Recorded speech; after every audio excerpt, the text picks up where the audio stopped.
I sat down to write a speech, and so far I've ended up with 13 pages. Does everybody have a drink? Story time. 13 pages. Michelle, do you have enough people? So for everybody to stay? Absolutely. Since I sit down every once in a while and try to write a book, this will end up as a book, but Small print. all I will do is sort of read the introduction to you, which is on page 1. Does that make you feel better? Yes, a good sign. Okay. Now let me see. It was called. This was called An Open Letter to My 6 Children.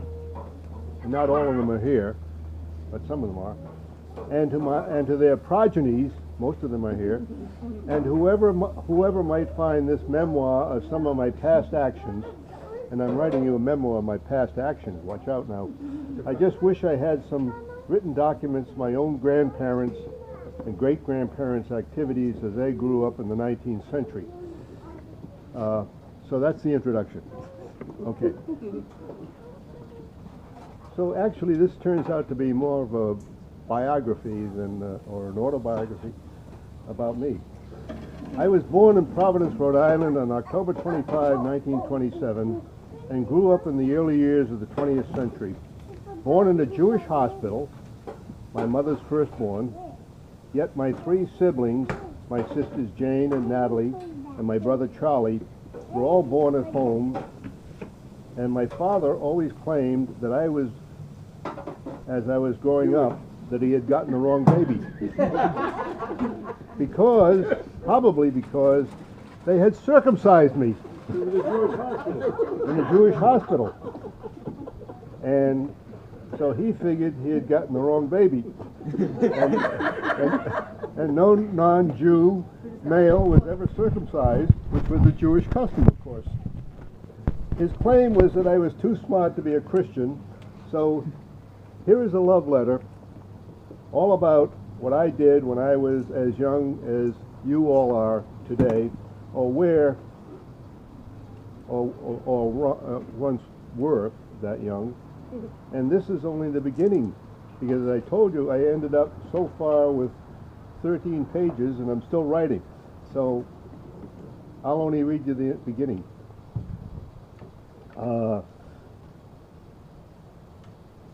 And this is addressed to my dearest children and grandchildren.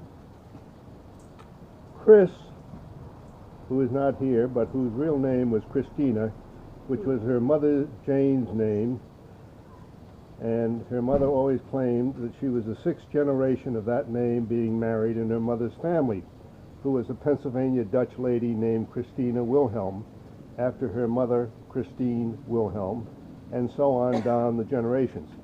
Chris was our firstborn, and she insisted on being born on the steps of Glover Memorial Hospital in Needham, Massachusetts. Next came my daughter Karen, who got her name from a popular book that year that she was born.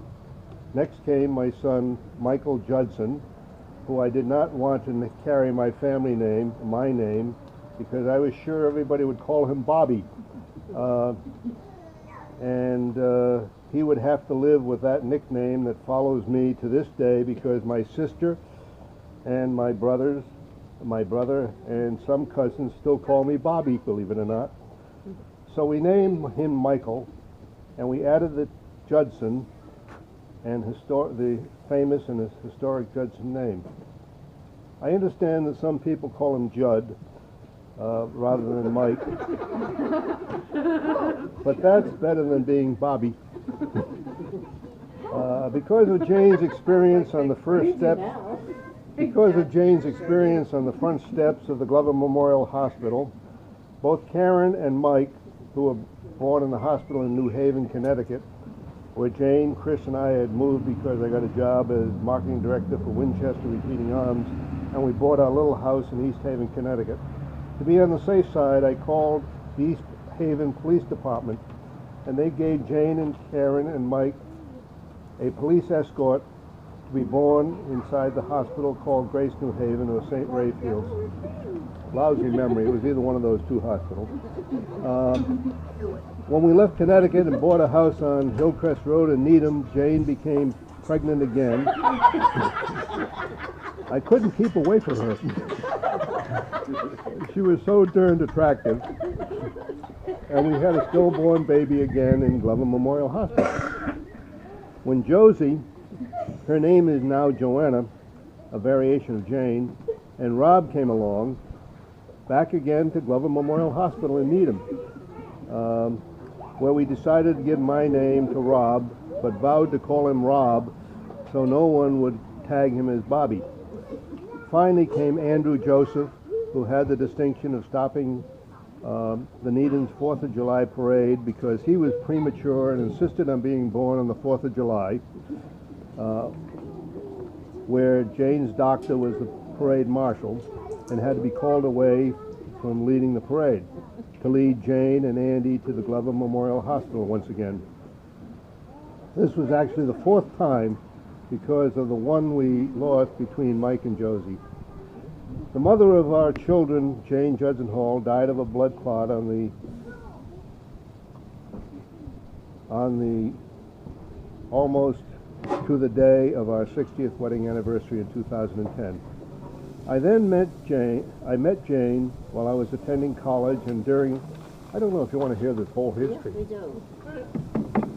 Because I started writing a learning a speech lot. and ended up writing a book. I was Gee. at the wedding, I remember. I first met Jane while I was attending college and during the summer of 1948 when I got a job as a lifeguard and swimming instructor at the Jewish Community Center summer camp. Because they hired me because I had been circumcised, I'm sure. You have to know that. Not because I had been on the Brown University swimming team and had earned a Red Cross swimming instructor's qualifications. In any event, that year there was a polio epidemic throughout the country because it was, and they closed the camp early in late July or early August, and so it was decided that all of the counselors would get together for a cookout and a farewell party. So I asked a pretty little Jewish girl named Dodie Forbes to go to the party with me. However, she told me she could not because she wasn't allowed to date Gentiles. And of course, I was a Gentile and I was circumcised.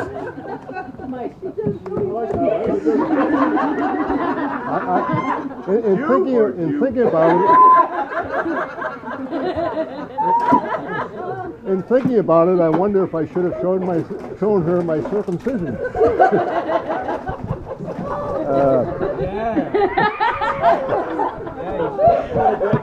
So anyhow, she said she would fix me up with her next door neighbor, who is a very nice Catholic girl, and I agreed. And that very nice Catholic girl turned out to be a 14-year-old, skinny, little, but outgoing Catholic girl named Jane Judson. We met in our bathing suits. All the counselors and their dates on the shores of the same pond where we had the camp. And one of my first memories, or first real sights of my Jane, was a skinny little lady in a very modest bathing suit coming out of the water to greet me. Well,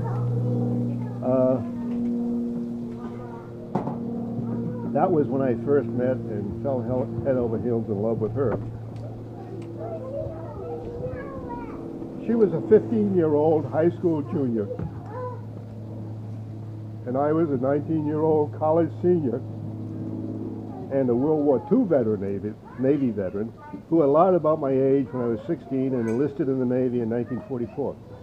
When I was still in my sophomore year in East Providence High School, having enlisted with a forged birth certificate so I could enlist with my best friend Pete Peterson, who was a month older than me, and we left school together to join the Navy. Pete's parents and my parents were best friends. As I remember, the Petersons lived in Riverside.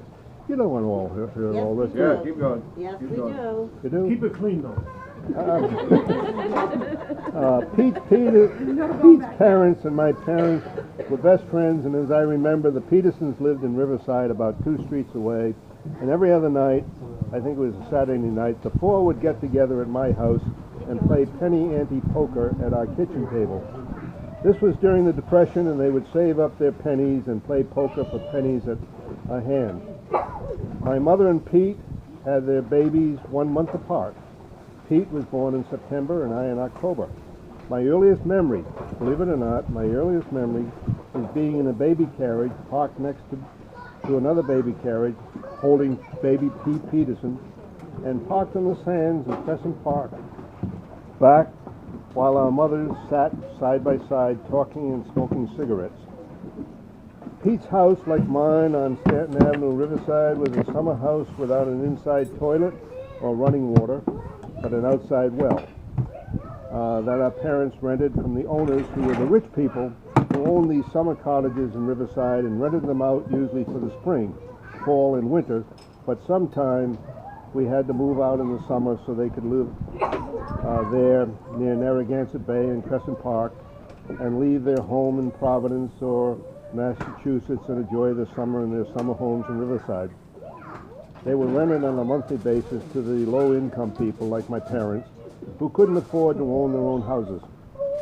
I remember my folks paid rent of $15 a month, and I would walk up to Mr. Manning's house. He was our landlord for our house at 149 Stanton Avenue, where we lived for 10 or more years.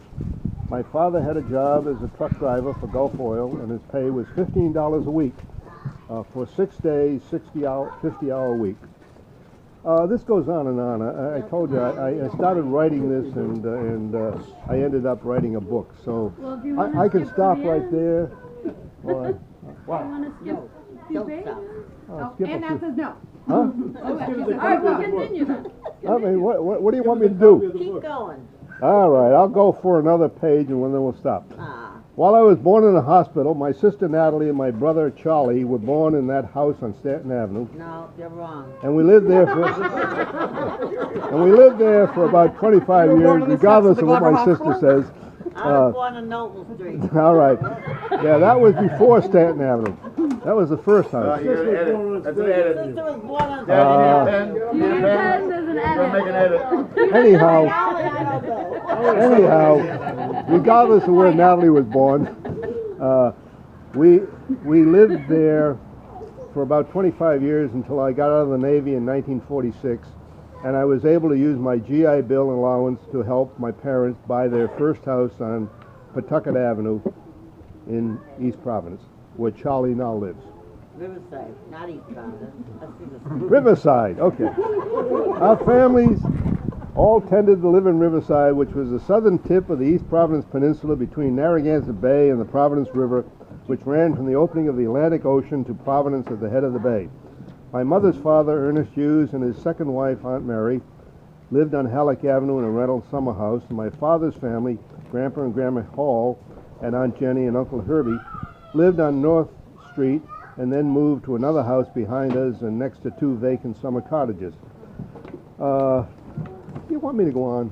That was Halleck Avenue they lived on. My grandfather Hughes was an artist and sign painter who had permanently injured his legs by falling off a scaffolding while painting a sign. He had been in the Army during the Spanish-American War and had been stationed at a fort in Newport, Rhode Island. In those days, the Army still wore Civil War uniforms, and today, some of you have seen it, I'm sure, I am the proud possessor of Grandpa Hughes's picture in his Civil War uniform. I remember as a kid I would visit him nearly every day and sit on his lap and roll his cigarettes, and we would listen to the Red Sox baseball game, and then he had his sword and his bayonet and his musket hanging on the wall behind his picture. He always told me he was in the Civil War, and this was my interest, where my interest in Civil War began. Anyhow, do you want me to go on Yes. beyond? I mean, gee Yes. whiz. I mean, Learning some things that Yes. we didn't know. oh, right. I told you I started to write an introduction, and I ended up a little speech, and I ended up writing all these pages. But I'll a little further, and then I'll stop. Okay. It's okay, Mike and Elaine here on their Wednesday. You're okay. All right. All Why right. don't you make a book and give her all a copy of it? I will do that. Please. My father's parents came to America to work in the iron works and the tool makers in New Bedford when my father was born, and then to Athol, Mass, and another Scottish tool maker. And they came from the Isle of Bute in Scotland, my grandfather, and I think my grandma Hall was either from Edinburgh or from Wales. Right in England. All right, thank you. Right in England. One of the reasons Thank God, Charlie. we rented summer home. We rented was summer homes were so cheap and attractive, and attracted immigrants like the Halls and folks on the public dole or disability pensions like the Hugheses. Was because the east shore along the bay was an ideal deep water spot for oil tankers. So refineries were set up by Gulf Oil, Standard Oil, Texaco, where they turned unrefined oil delivered by the tankers and in railroad tank cars into gasoline, diesel oil, or home heating oil. The odor of gasoline hung in the air over Riverside almost every day, and when I think back on my childhood, I'm surprised I'm still alive.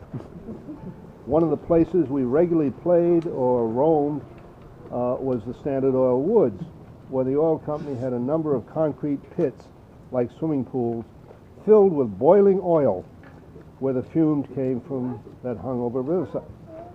That was where the oil was cooked and boiled down into gasoline or other fuels that were piped from the concrete pits to the stores, to be stored in huge oil tanks until they were shipped out in tankers and rail cars to heat houses and fuel vehicles all over America.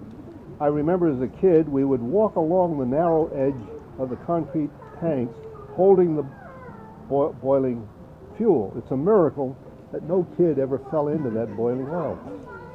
As a kid I did have a few accidents, however. One of them occurred when I ripped my right. You don't want to hear all this. You do. Do you want to hear any more? Yes, I do. Yep. Send her a letter. Well, stop me when you want me to stop. As a kid, I had a few accidents. One of them occurred when I ripped my right thigh open by sliding down the sandy cliff to the shore of the Narragansett Bay. I was about 7 or 8 years old and was wearing shorts.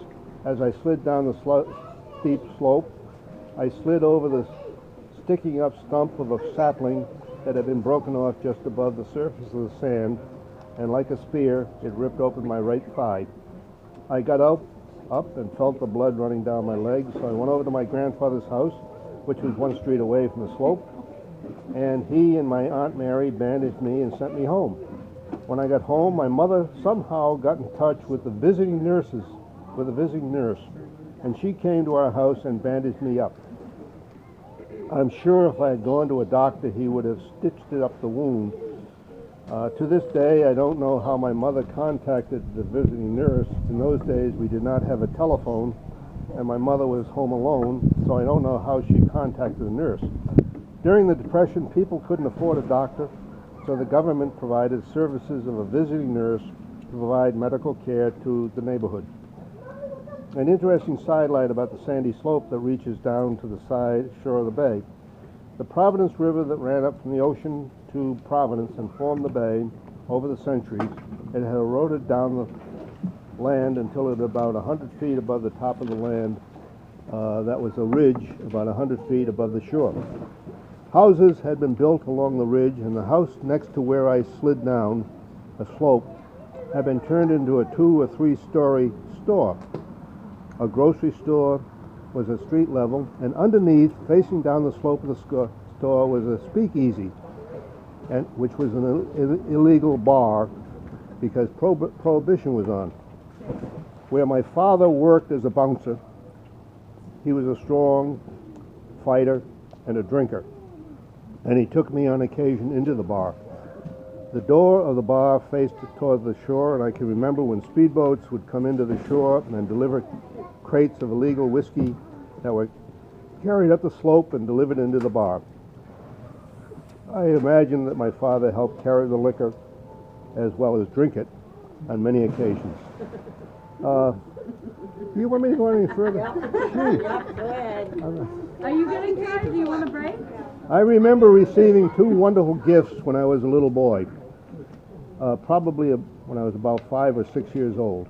One night, my father brought me a little puppy, a brown and black and white puppy, no special breed, just a mutt, but I named him Boy, and he grew up with me and followed me everywhere I went on my bicycle. Then, after about 10 years, he one day disappeared, and I don't know whatever happened to him. My second wonderful gift was an early Christmas present I found on our front steps, on our front porch, when it had been delivered. I suspect I was not to get it until Santa Claus brought it on Christmas Day, but I came home too early and found a roll-top child's desk and chair and a blackboard and a tripod with every letter of the alphabet and numbers around it. Thanks to that desk and blackboard, I taught myself to read and write, so that by the time I was 5 years old, my mother took me to Arthur Platt School, and I was able, because I could already read and write, to have me start in the first grade at age 5 rather than the usual 6 that was required. And another smart kid, my age, named Alan Willoughby, started school at the same time, and we went through all of our schools, including Brown University. Although Alan was class of 49, I was class of 50, having to serve my time in the Navy, and couldn't start at Brown until 1946. So Alan was a year ahead of me. But he remained friendly until he died of all his smoking about 10 years ago, and yet he was a year younger than I. Pete and I went in the Navy together in 1944. Although Pete was 17 in September 44, I was only 16 and wouldn't be 17 until October. So to get in with Pete, I went to the East Providence Town Hall and bought a copy of my birth certificate. Then I changed the 1927 date to 1926, so I technically had proof I was 17 when I enlisted in the Navy in September 1944. At first I was rejected because I was colorblind and could not read the Ishihara color charts. As I was leaving the recruitment station, a Navy pharmacist mate called me over and asked me if I wanted to go in the Navy real bad. I said yes, and he said, $20 worth? And I said yes. He reached into his jumper pocket and pulled out a card, and he handed it to me. He explained this was the card of an eye doctor who was located just down the street in Providence, Rhode Island. He explained he had been dishonorably discharged from the Navy, but had stolen a set of the color charts when he left the Navy. Now, for paying him $20, a man who had been rejected for colorblindness could go to his office for several days and each day stare at a bright light through a set of color glasses. After each session, which sensitized the retina of the eye to the red color, he would try to read the color charts. After a few weeks of either reading or memorizing the numbers on the chart, then he was ready to return to the enlistment office and could pass the color charts and be enlisted in the Navy. One other thing that could have kept me out of the Navy was the fact that I was totally deaf, and still am, in my left ear. I had lost my hearing when I was a little kid and had scarlet fever, or maybe rheumatic fever, that had destroyed my auditory nerves in the last year. The Navy hearing test was so easy to pass. We turned our backs to the pharmacist's mate and covered first our right ear and then our left ear while he whispered some numbers to us. Since my right ear was very good, I simply did not squeeze my hand over the ear, only cupped my hand so I could hear every word he whispered from my left ear, and they didn't catch on, so I passed and got in the Navy and went on to boot camp at Sampson, New York, where Pete and I were broken up. Pete was put into the CB's construction battalion, and I was sent off to Navy Aviation Ordnance School because I was a good shot with a rifle and had belonged to the Civil Air Patrol a year before I joined the Navy. You want to hear any more? Yep. Gee. Yeah. Wow. What page are you on? After I got out of the Ordnance School in Norman, Oklahoma, I was assigned to a CASU, Carrier Aircraft Service Unit, located in the mountains outside of Monterey, California, Monterey Naval Air Station. In 1942, a Japanese submarine had surfaced off Santa Barbara, California, and shelled our oil fields. So the Navy set up anti-submarine patrols out of Coronado and Monterey, and I was invited to fly as the backseat gunner in a Navy dive bomber called a Kingfisher. That usually had a single pontoon instead of wheels. But since we flew off a runway, the pontoon had been replaced with a landing gear. Top speed of the plane was 120 miles an hour in a dive, and our armament was a single 30 caliber machine gun that the backseat gunner manned, and sometimes we carried a 500-pound bomb in case we saw a submarine. The pilots usually flew low over the bathing beaches so we could see the girls sunbathing. But to my recollection, we never saw a Japanese submarine, but we saw lots of naked ladies. That's your war story? And you survived. Yeah. Later, I was transferred to a Jeep carrier, the USS Casablanca CV-55, just as the war ended. CV-55 was assigned to Operation Homecoming, and we sailed from San Francisco to Hawaii and picked up the Marine veterans of Iwo Jima and Okinawa at their camp in Maui, and we brought them back home to the Pacific, across the Pacific to San Diego. I then spent the balance of my service as an ordnance man at San Diego Naval Air Station. It was there that my mother's prayers for my safety saved my life. I was scheduled to fly as a turret gunner on a TBM, a torpedo bomber, as part of the Japanese submarine patrol, and it was scheduled to take off at sunrise. I'd gone to breakfast at the mess hall when I realized what time it was, and I ran up to the flight line just as the pilot was taking off down the runway without his turret gunner. Later that day, we got word that a TBM had crashed into a mountain. When they brought the plane back in pieces on the back of a truck, I recognized it as the plane I was supposed to fly in, and the pilot had been killed. When I got out of the Navy, I wanted to buy a motorcycle. Riding on a bike was the nearest thing I could find to flying, so I used my mustering out pay and my state and federal bonuses to buy a motorcycle, an Indian motorcycle. My first bike was a Czech, a two-piston single cycle boat bike when you mixed oil with your gas and could go as fast as 50 miles an hour downhill. It was claimed the bike was made by an underground factory located in Czechoslovakia during the German occupation. When the war ended, the Czechs were the first to hit the U.S. market with a unique new motorcycle. I think it cost me either $300 or $500 to buy it. But then my best friend Pete and Alan bought Harley-Davidson motorcycles, so I had to replace my Czech with an Indian Sport Scout who could keep up with them, even pass and go faster than the Harleys. Pete's parents died suddenly within weeks of each other, and Pete came to live as my brother in our house, while his two sisters went to live with his aunts. So Pete and I went to school together, played together, joined the Boy Scouts together, bicycled together, etc. And we must have shared my dog Spike together, who my grandfather Hughes gave to me after Boy disappeared. In all the years I knew him, he raised Boston Terriers, and I was led to understand that when he was a young man who worked in Boston, he helped to create the Boston Terrier breed. After Boy disappeared, my grandfather gave me a Boston Terrier puppy. I made a leather collar for him and nailed spikes through the collar, so when I put it around his neck, it was obvious his name had to be Spike. Both Boy and Spike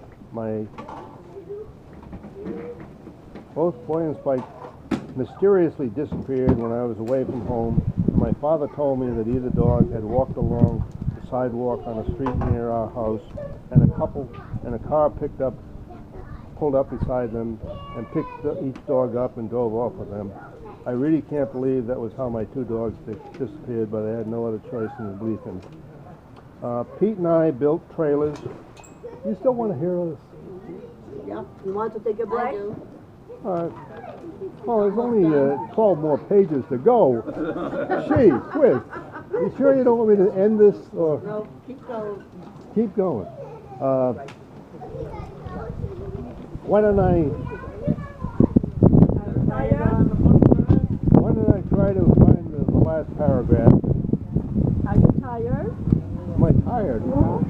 Okay. No, I'm thirsty. I think are you are thirsty? Where is your drink? Over there. Over there. A glass of All right. water? All right, why don't I sort of end up with the last 2 pages? Unless you want to take a break and I'll do a musical interlude. No, it's not. All right, I'll try to last. I'll skip a whole bunch. I'll skip about 6 pages. I ended up.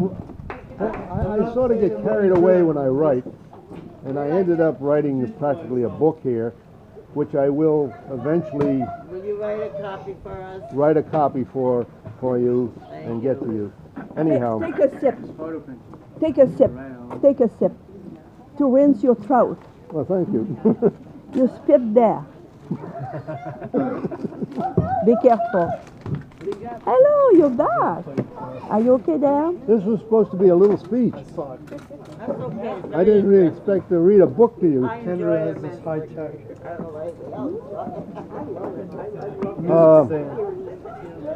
You play music? Yeah, well, I'm gonna play guitar. Give him a break. I think you want to finish. Oh, you want to finish? Only have Why don't I? 4 pages left. You don't trust me. I just look very close to the binder. I'm just trying to figure out where.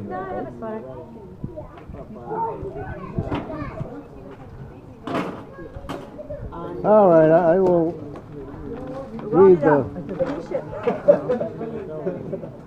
I missed it. I will start here and end here.